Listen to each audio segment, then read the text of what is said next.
Creo que los principales retos que las multilatinas van a empezar a enfrentar a la hora que van a expandirse a mercados tal vez un poco fuera de lo que ellos consideran tradicional dentro de la región, pues es primero que todo, digamos, adaptar las prácticas de gobierno corporativo y las prácticas de financiamiento a unos estándares más robustos a la hora, por ejemplo, de evitar conflictos de intereses, corrupción, lavado de activos.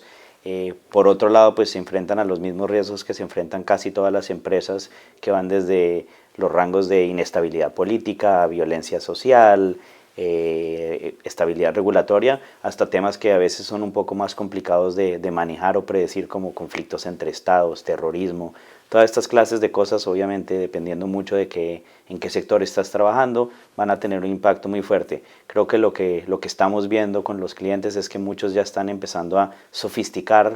la forma en la cual evalúan la entrada a oportunidades nuevas, sobre todo en países menos tradicionales. Normalmente ves muchas empresas que se sienten más cómodas a la hora de trabajar en Sudamérica, Centroamérica, México, pero que están empezando a mirar países en África, Europa, Asia. Entonces están realmente sofisticando la forma en la cual evalúan esos riesgos. Todavía hace falta mucho trabajo, hay unos conceptos que no están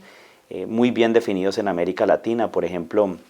precisamente temas como corrupción, temas como el deber de cuidar a tus empleados, que son un poco más difusos en América Latina. Muchas están empezando a desarrollar esa clase de sistemas o esa clase de culturas para poder, digamos, aprovechar al máximo las oportunidades a nivel internacional.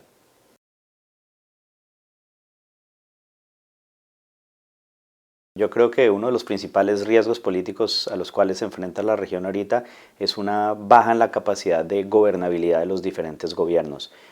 Sin importar si eres un gobierno de izquierda o eres un gobierno de derecha, lo que estamos viendo en la región es que cada vez es más difícil para los gobiernos gobernar sus países. Es muy común que tú tengas un gobierno que recién elegido a los 6 meses o al año ya tiene unos niveles de popularidad muy bajos, ya sea a razón de un escándalo de corrupción o un escándalo político, o ya sea por la simple erosión de la confianza del ciudadano sobre la habilidad de su gobierno de utilizar bien los recursos públicos para invertirlos en el desarrollo. Entonces eso es uno de los principales retos que vemos. Por otro lado,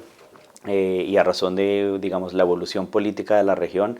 se ha descentralizado mucho digamos, la efectividad del poder, y lo que termina ocurriendo es que a medida que muchos de los inversionistas se salen de las principales ciudades o salen de las capitales de los países y empiezan a invertir en otras partes, ya sea en el sector extractivo, ya sea en infraestructura, se están topando con una interferencia política de actores que no son a nivel nacional, sino mucho más a nivel local, sean las comunidades, sean los sindicatos, sean los mismos políticos a nivel ya más regional. Entonces eso es uno de los principales factores de riesgo. Otro factor importante es precisamente ese descontento social que a veces se podría transmitir, digamos, en inestabilidad política, inestabilidad social. Muchos de los ciudadanos de la región están empezando a exigir mucho más de sus gobiernos, con el gran problema que muchas veces no encuentran, digamos, una salida para esas exigencias dentro del sistema político local. Entonces, eso que normalmente históricamente se ha traducido en, digamos, políticos un poco populistas que se aprovechan de esa ola de descontento, ahora está siendo un movimiento mucho más democrático, en el sentido que es social. Entonces de repente ves protestas en Chile, protestas en Brasil, protestas en Colombia,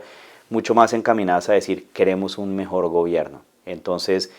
creo que puede tener un impacto muy positivo a la hora de mejorar la calidad de los gobiernos y la calidad de las democracias, pero por otro lado, desde el punto de vista del inversionista, pues también puede tener un factor desestabilizante sobre, digamos, la predictabilidad de la política, qué tan predecibles son las políticas de gobierno a largo plazo en términos económicos.